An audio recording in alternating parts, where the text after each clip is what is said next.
여러분 아직 살아계십니까?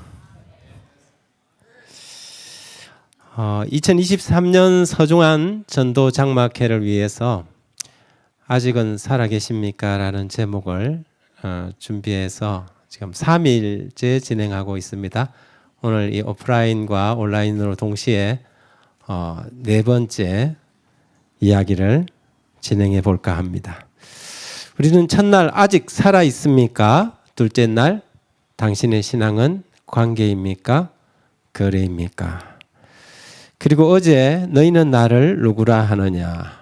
오늘은 에큐메니칼 종교연합운동과 안식일 신앙에 관련해서 살펴보고자 합니다. 요한계시록 18장 1절 이하에 2일 후에 다른 천사가 하늘에서 내려오는 것을 보니 큰 권세를 가졌는데 그의 영광으로 땅이 환하여지더라.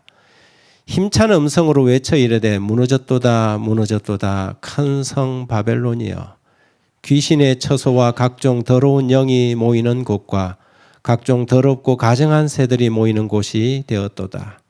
그 음행의 진노의 포도주로 말미암아 만국이 무너졌으며 또 땅의 왕들이 그와 더불어 음행하였으며 땅의 상인들도 그 사치의 세력으로 치부하였도다 하더라. 또 내가 들으니 하늘로부터 다른 음성이 나서 이르되 내 백성아 거기서 나와 그의 죄에 참여하지 말고 그가 받을 재앙들을 받지 마라. 요한계시록에 한 영적 세력 바벨론에 대한 기록입니다. 기원전 539년 10월 13일 밤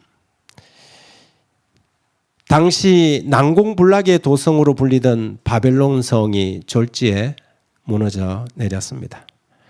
선대왕 느부갓네살이 세계를 통일하고 제국을 세운 지 불과 66년 만이었습니다.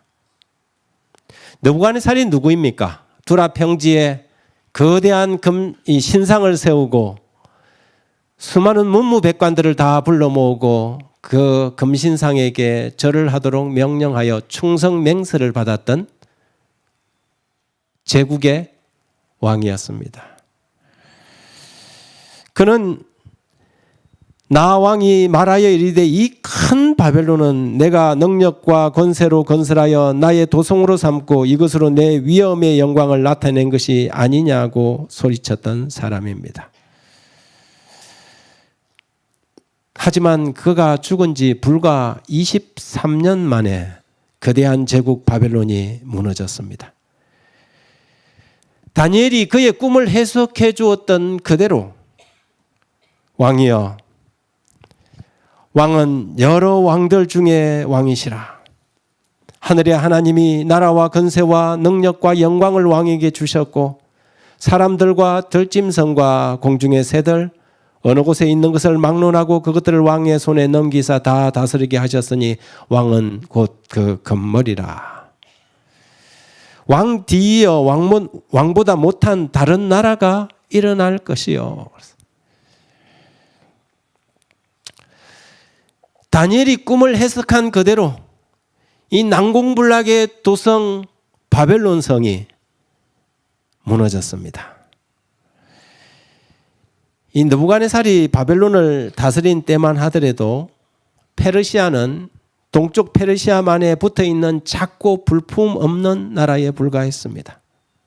하지만 성경의 예언대로 캄비세스의 아들 고레스는 메디아를 복속하고 신속히 나라를 확장해 가기 시작했습니다.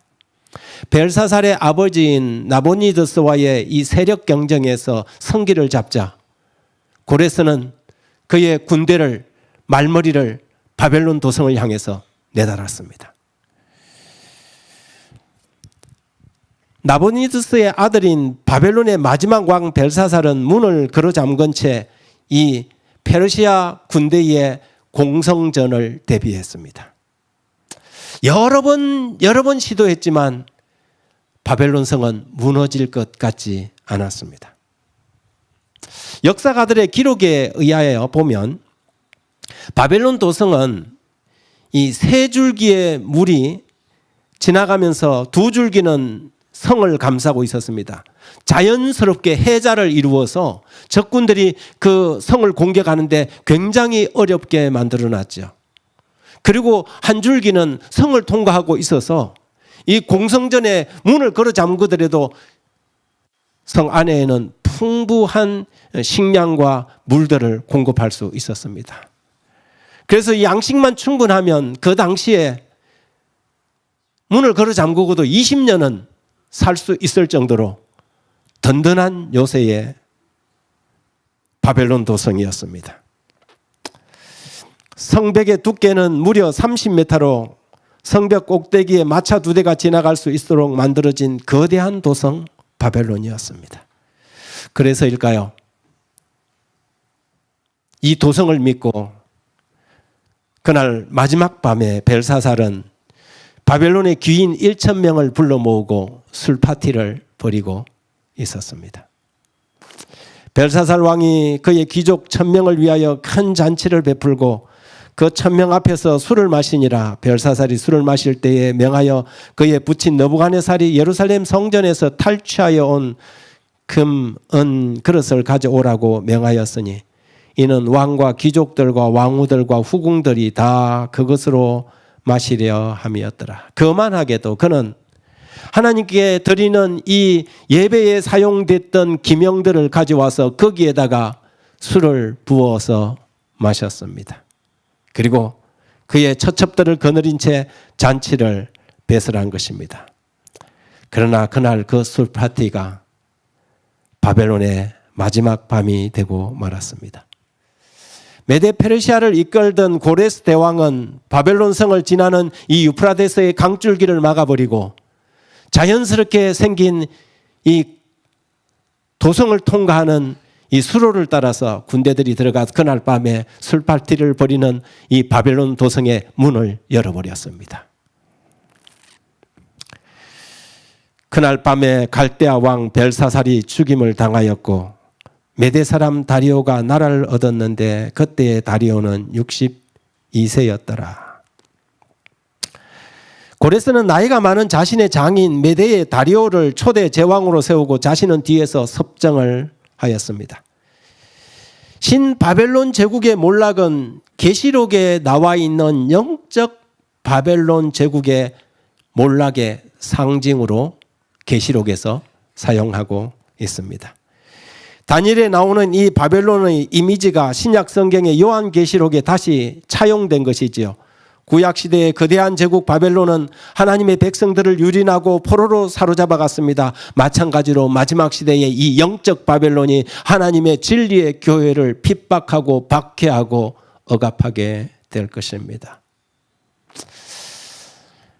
여기 우리 교회 주석에는 이렇게 적고 있습니다. 실제적이건 영적이건 바벨론은 오랫동안 이렇게 하나님의 진리와 백성에 대한 전통적인 원수로 인식되어 왔다. 계시록에서 사용된 것처럼 이 명칭은 고대에서 종말까지 모든 배도한 종교적 조직체나 그 지도자에 대한 상징이다. 문자적 바벨론의 죄악과 운명이 길게 제시되어 있는 구약의 많은 구절들을 영적 바벨론에 대한 묘사한 계시록의 구절들과 비교해 보면 그 이름의 비유적인 적용이 적절하다는 것이 명백해진다. 이것들과 다른 구절들을 정독해 보면 영적 바벨론과 관련된 신약의 구절들의 의미를 이해하기 위한 배경으로서 문자적 바벨론에 관하여 구약을 철저히 연구하는 것이 중요하다는 점이 드러난다. 모든 나라, 배도의 보편적인 성격이 여기 묘사되어 있다. 하나님의 계명을 인간의 계명으로 대체하는 것과 국가가 종교적인 법령을 강요하는 것은 전 세계적인 일이 될 것이다. 바벨론은 이 초기 교회 때는 제국 로마의 모습으로 가면을 갈았었습니다. 그 다음에 시대가 지나고 난 다음에 교회 로마로 변신합니다. 하나님의 백성들을 박해하고 하나님의 계명을 파괴하는 세력이 바벨론의 실체입니다. 그런데 그런 바벨론이 마지막 시대에 다시 부활할 것을 성경은 예언하고 있습니다. 요한계시록 13장 3절에 그의 머리 하나가 상하여 죽게 된 것 같더니 그 죽게 되었던 상처가 나음에 온 땅이 놀랍게 여겨 짐승을 따르고, 그의 머리 하나가 상하여 죽게 된 것 같은 그 짐승의 회복. 그런데 온 세상이 그를 따를 것이다. 1798년 2월 15일 나폴레옹의 부하장수 벌티어 장군이 이탈리아 곳곳에서 승리를 이끌고 마침내 당대의 교황 피우스 6세를 시스티나 성당에서 생포합니다. 이로써 지난 1260년 중세의 긴 기간 동안 세속의 권력을 뛰어넘는 무소불위의 교황 권력이 처참하게 무너지는 순간이었습니다. 피우스 역세는 그렇게 붙잡혀서 이듬해 1799년 8월 29일 한때 양무리의 창고로 쓰던 건물에서 숨을 거둠으로 교황 세력은 힘을 잃고 말았습니다. 그 뒤에도 교황들이 세워졌지만 맹목상의 이름뿐이었습니다. 그런 상황에서 그 시대 때 한 종교 저술가가 이렇게 글을 적었습니다. 사탄은 두 큰 오류, 영혼불멸설과 일요일 신성설을 통하여 사람들을 그의 기만 아래로 들어오게 할 것이다. 영혼불멸설은 강신술의 기초가 되고 일요일 신성설은 로마 교회에 대한 공명심을 일으킨다. 미국의 개신교도들은 솔선하여 강신술과 손을 잡기 위하여 심연을 넘어 그들의 손을 내밀고, 또 그들은 큰 구렁텅이를 넘어서 로마 교회의 세력과 악수하기 위하여 손을 뻗칠 것이다. 여러분, 한때 종교 자유를 찾아서 교황권을 피해서 기회의 땅 아메리카로 건너와 이주민들이 세운 나라 미국 아닙니까? 그런데 그 미국이 로마 교회와 악수하기 위하여 손을 뻗칠 것이라는 이 예언은 그 당시만 하더라도, 이 글이 기록되던 그 당시만 하더라도 정말 상상할 수도 없고 사람들이 허언이라고 할 수 있는 그런 글이었습니다. 그러나 지금은 어떨까요? 오늘날 교황청을 지원하는 가장 강력한 세력이, 나라가 어디일까요? 미국입니다. 계시록 13장에 나오는 어린 양처럼 땅에서 올라와 용처럼 말하는 나라 미국이 오늘날 교황청의 가장 강력한 후원자로 등장했습니다.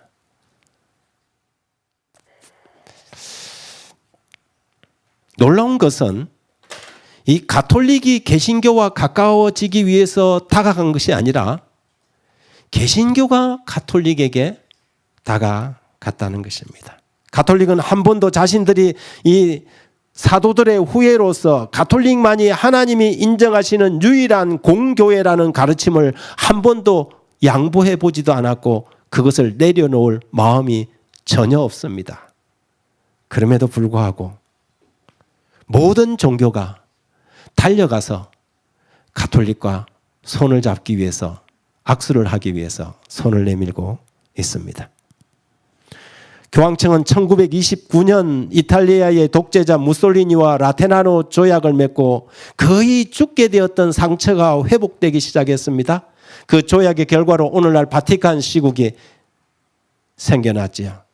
그리고 그 나중은 성경의 예언대로 그 죽게 되었던 상처가 나음에 온 땅이 놀랍게 여겨 그 짐승을 따르더라.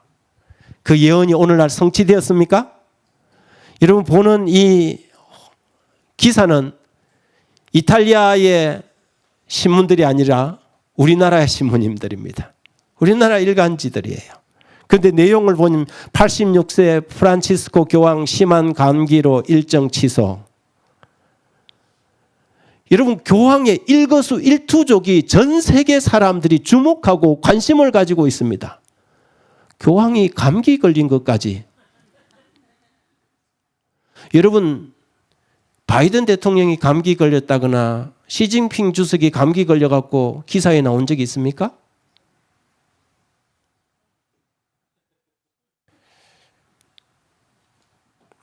머자나 예언의 때가 되면 이 열불 가진 짐승의 세력은 무섭게 치고 나올 것입니다.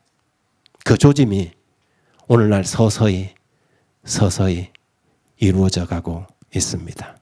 최근 우리나라 교계에 동성애법을 옹호하는 차별금지법과 종교다원주의를 표방한다는 이유로 개신교 교회에서 굉장한 소란이 일고 있습니다. 그래서 지역 교회들이 자기들이 속한 교단에서 탈퇴한다는 얼음장을 놓고 NCCK나 WCC에서 가입되어 있는 교단의 지역교회들이 교단 탈퇴를 선언하고 나섰습니다. 그래서 이것이 굉장히 큰 이슈가 되었어요. 특히 감리교에서는 이 문제 때문에 총회에서 경론까지 벌였지만 결론을 내리지 못하고 안건은 다음으로 미루어지고 말았습니다. 그렇다면 한국기독교협의회나 세계교회협의회는 어떤 단체들일까요? WCC라든지. 이 세계교회협의회는 개신교를 중심으로 1948년에 네덜란드 암스테르담에서 시작된 교회 일치운동, 즉 에큐메니칼 운동의 단체입니다. 초창기는 개신교회 일치운동으로 시작했지만 점차 그 세력, 그 활력을 넓혀가면서 개신교회뿐만 아니라 이제는 정교회와 그리고 또 다른 이 여러 교회들과 교류를 하기 시작했습니다. 이 단체에서 기독교 정통교파로 인정하는가 안 하는가 여부가 현대 기독교에서는 정통과 이단을 나누는 하나의 기준으로 생각합니다. 협의회 회원은 교파가 아닌 지역별 교단 단위로 참여하는데요. 현재는 개혁교회, 감리교회, 침례교회, 루터교회, 성공회, 오순절교회 등이 이 개신교 교단들이 참여하고 있고요. 동방정교회 교단들, 오리엔트 정교회, 아시리아 동방교단, 많은 교단들이 참여하고 있습니다.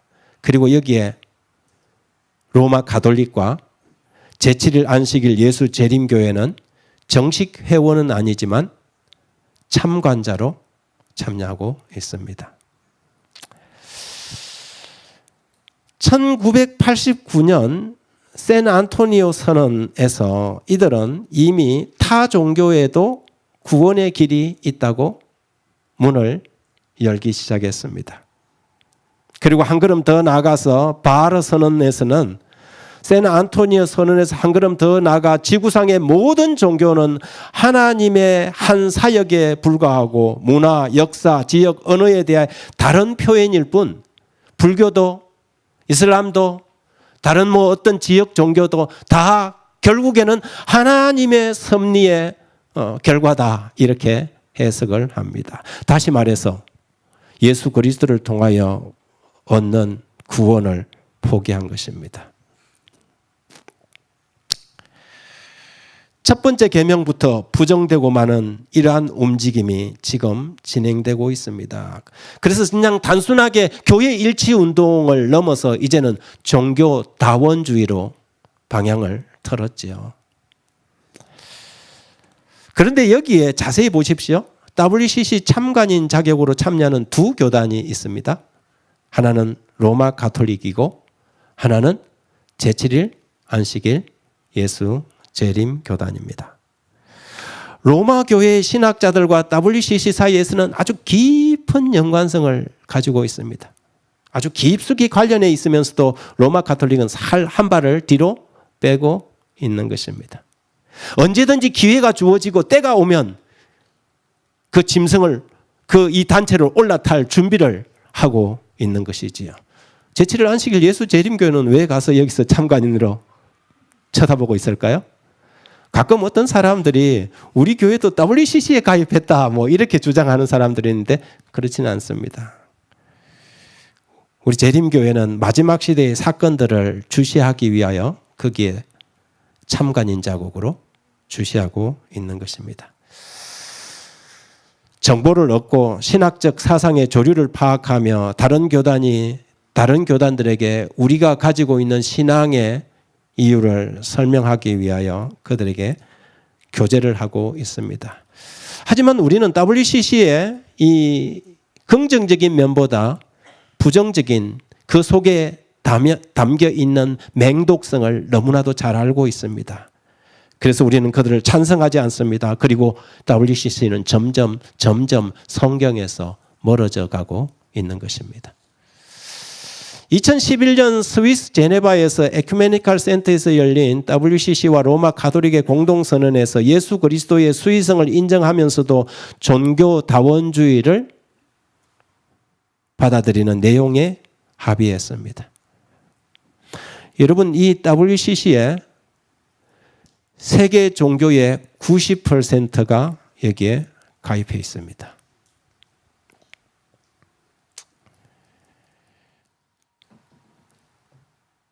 계시록 13장의 짐승의 표는 그들이 마음만 먹으면 언제든지 강요될 수 있는 준비가 차근차근히 갖춰져 가고 있는 것입니다. 가톨릭과 정교회, 개혁교회, 복음주의, 오순절, 기독교의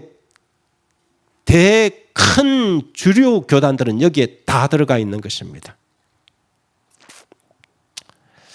여러분, 그러면 짐승의 표는 뭘까?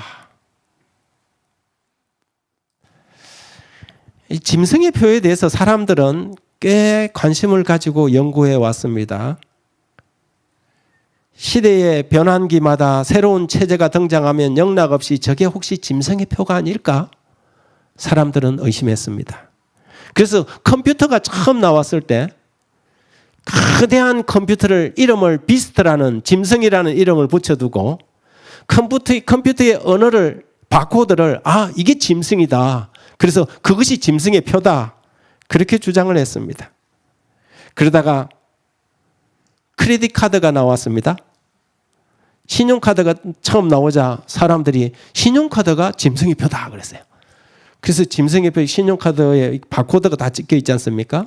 그래서 이거 받으면 안 된다 그래서 신용카드 처음 나올 때 우리 교인들 중에 저거 신용카드 받아야 되나 말아야 되냐 고민한 사람들이 제법 있었습니까?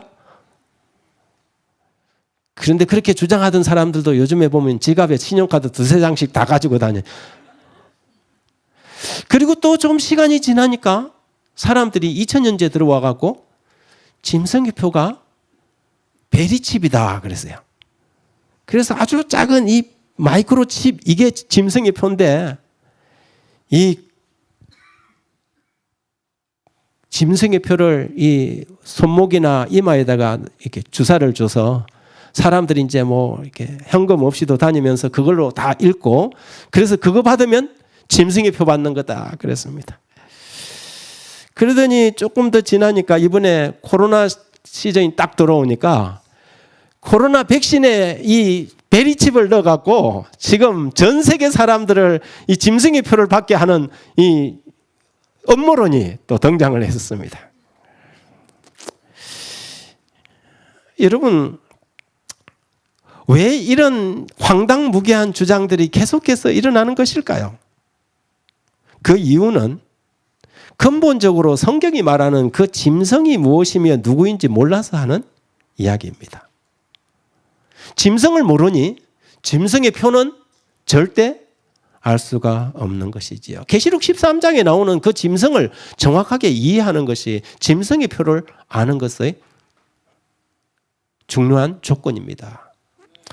13장 14절에 짐승 앞에서 받은 바 이적을 행함으로 땅에 거하는 자들을 미혹하여 땅에 거하는 자들에게 이르기를 칼에 상하였다가 살아난 짐승을 위하여 우상을 만들라. 칼에 상하였다가 살아난 짐승. 그가 권세를 받아 그 짐승의 우상에게 생기를 주어 그 짐승의 우상으로 말하게 하고 또 짐승의 우상에게 경배하지 아니하는 자는 몇이든지 다 죽이게 하더라. 이 짐승은 아까 말하던 세계에서 가장 큰 컴퓨터가 아닙니다. 짐승은 고대 바벨론 세력의 변형된 모습으로 역사를 통해서 계속해서 변화를 시도해온 오늘날 이 시대의 거대한 영적, 종교적 세력을 이야기하는 것입니다. 이 짐승 앞에서 받은 바 이적을 행함으로써 땅에 거하는 자들을 미혹하여 땅에 거하는 자들에게 이르기를 칼에 상하였다가 살아난 짐승을 위하여 우상을 만들라. 여기서 말하는 이 짐승이란 칼에 상하였다가 다시 살아난 바로 그 짐승을 말하는 것인데, 한때 교회의 권력이 세속의 권력을 지배하던 그 중세 1260년간을 온 세상을 지배하던 바로 그 세력, 프랑스 혁명군에 의해 칼에 상하였지만 다시 불사신처럼 부활하여 지금은 온 세상이 이상히 여겨 그를 따르고 있는 그 짐승 말입니다. 그 짐승의 세상을 위하여 지금 WCC와 NCCK 같은 단체들이 부지런히 활동을 하고 있습니다. 기독교 교단의 90%를 차지하는 가톨릭과 정교회, 개혁교회, 복음주의, 오순절 교회의 공통점이 무엇일까요? 무엇이 그들을 하나로 되게 만드는 하나의 핵심 키워드가 될까요? 모든 교단은 저마다 어느 정도의 신학적 입장을 달리하고 있지만 모두가 지지하는 하나는 바로 일요일입니다. 주일 성수지요. 저들은 인류 평화와 인간의 질적 성장을 위해 일주일에 일요일 하루만큼은 거룩히 구별할 필요가 있다고 주장하게 될 것입니다. 여기 가톨릭 사전에, 백과사전에 이렇게 적고 있습니다. 가톨릭 교회는 안식일을 주일 중 7째 날인 토요일에서 첫째 날인 일요일로 변경시킨 후 10계명의 4번째 계명을 고쳐서 일요일을 주일로 지켜라고 명하였다.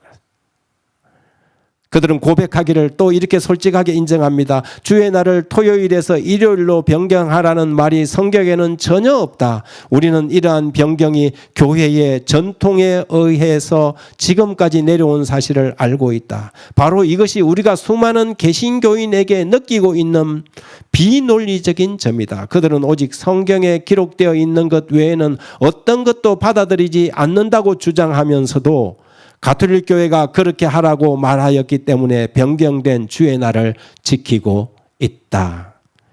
만일 성경만이 그리스도인들을 위한 유일한 안내서라면 토요일을 준수하는 이들이 그리스도인이다. 성경을 자신들의 유일한 선생으로 삼고 있는 개신교도들이 가톨릭 교회가 만든 전통을 따른다는 것이 이상하지 않는가? 여기 수백만의 신앙이라는 이 책에 보면 성경은 일요일이 아닌 토요일을 안식일로 정가하고 있음에도 불구하고 자신의 신앙을 교회가 아닌 성경에만 두고 있다고 공언하는 개신교인들이 일요일을 예배일로 준수하고 있는 현실이 이상하지 않는가? 물론이다. 그것은 너무나 앞뒤가 맞지 않는 것이다. 일요일 준수 전통이 성경이 아닌 가톨릭 교회의 권위에 의해서 이루어진 것임에도 불구하고 그러한 전통은 계속해서 전수되었다. 마치 집을 도망나간 아이가 주머니 속에 어머니의 사진이나 머리카락을 가지고 다니는 것처럼 일요일 준수는 가톨릭 교회를 버리고 떠난 모든 비가톨릭 교회로 하여 어머니 교회인 가톨릭 교회를 생각나게 만드는 것이다. 그래서 CF 토마스 대주교가 이렇게 마지막으로 도장을 찍습니다. 물론 안식일은 우리에 의해서 변경되었다. 이러한 가톨릭 교회의 행위는 종교적인 문제에 있어서 교회의 권세와 권위를 상징하는 표다. 1260년 동안 중세 시대를 쥐락펴락했지만 혁명군에 의해서 무너져 내렸다가 다시 1929년 라테란 조약을 통해서 그 상하였던 상처가 나음에 부활한 짐승. 그들이 지금 내세우고 강조하고 당신들과 우리가 하나라는 하나의 정명을 내세우고 있는 하나의 표가 일요일입니다. 따라서 일요일 법령 곧 세계를 이끌고 있는 미국이라는 국가 권력에 의해서 일요일이 강제적인 법으로 세워지고 사람들의 양심을 지배하려고 할 때 비로소 짐승의 표가 나타나게 될 것입니다. 물론 그때가 되면 우리가 사용하고 있는 모든 경제적인 통제권이 발동하게 될 것입니다. 짐승의 표는 인류의 행복과 세계 공영을 위한 필요 수단으로 이것을 받아들이지 않는 사람들은 평화의 반대자들로 낙인 찍히고 그들은 세상에 어떤 법적 보호도 받을 수 없는 상태가 올 것입니다. 거대한 종교적인 또 경제적인 공동체는 한 줌도 안 되는 진리의 백성들을 금방이라도 짓밟아 버릴 것처럼 보일 것입니다. 그러나 성경은 그럼에도 불구하고 이렇게 선언합니다. 또 다른 천사 곧 둘째가 그 뒤를 따라 말하되 무너졌도다 무너졌도다 큰 성 바벨론이여 모든 나라에게 그의 음행으로 말미암아 진노의 포도주로 먹이던 자로다. 바벨론은 졸지에 무너질 것입니다. 고대 바벨론 제국처럼 흥청망청 술파티를 벌이다가 그날 밤에 무너진 것처럼 이 거대한 세력도 하나님의 손에 의해서 무너지고 그들의 치부는 드러나게 될 것입니다. 그러므로 사랑하는 성도들이시여 여러분의 믿음과 신앙을 끝까지 견고하게 붙잡게 되길 바랍니다. 우리의 모습이 때때로는 우리의 교회의 모습이 배도하고 배교하는 이 세력에 비해서 너무 형편없이 초라해 보일지라도 그러나 마침내 바벨론은 무너질 것입니다. 진리의 백성들이시여 하나님의 말씀 이 진리에 온전히 충성하고 순종하는 사람들이 되기를 간절히 바랍니다. 오늘날 우리에게 절대적으로 필요한 신앙은 두 가지, 안식일 신앙과 부활 신앙입니다. 바벨론 신앙의 대표적인 두 가지 교리는 일요일 준수와 영혼 불멸 사상입니다. 결국 마지막 시대는 경배 곧 예배의 싸움이 될 것입니다. 마치 가인과 최초의 싸움 가인과 아벨의 싸움처럼 말입니다. 하나님의 말씀대로 예배할 것인가?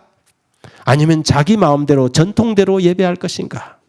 하늘과 땅과 바다와 물들의 근원을 만드신 창조주를 기억하는 표징이 되는 안식일을 기억할 것인가? 아니면 세상의 모든 권력을 쥐고 왕들과 세상의 상인들과 모든 조직체 위에 앉아서 혼합된 포도주로 세상을 미혹하는 짐승의 세력 바벨론의 상징인 일요일에 예배할 것인가? 이것은 단순히 예배일에 관한 문제가 아닙니다. 이것은 우리가 섬기고 예배하는 그 경배의 대상에 관한 문제입니다. 여러분은 창조주를 섬기시겠습니까? 아니면 짐승에게 굴복하시겠습니까?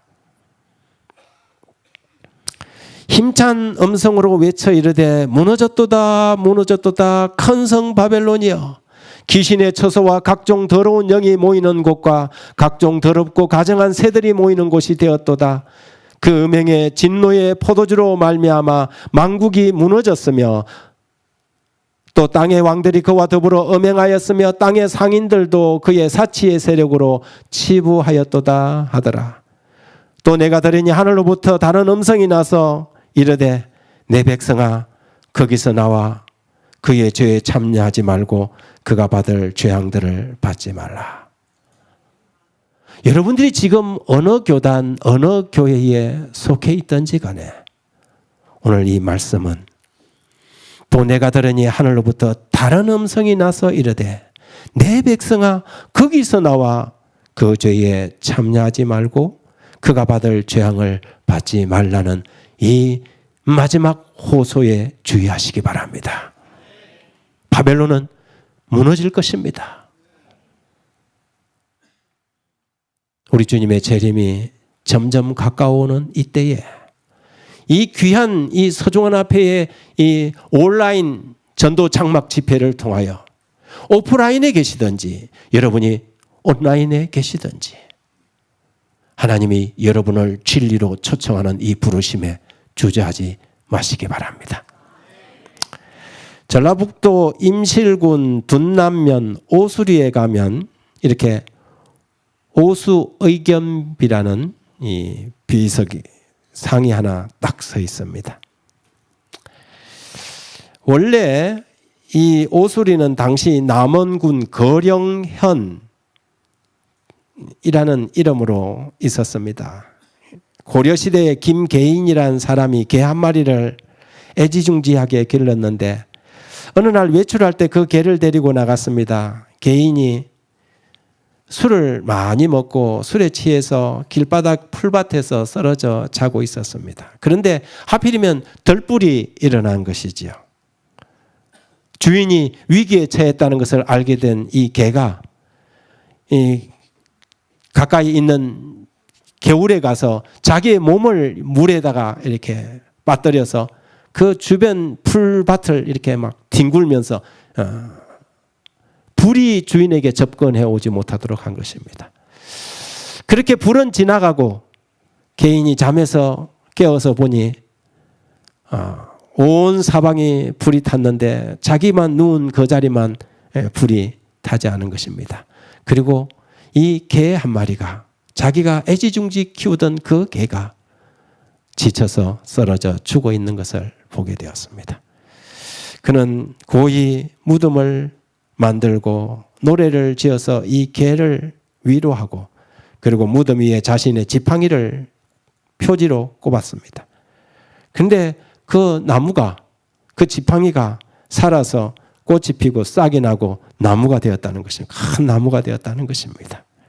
그래서 여기에서 개오자에다가 나무 숫자를 써서 그 지역 이름을 오수라고 바꿨습니다.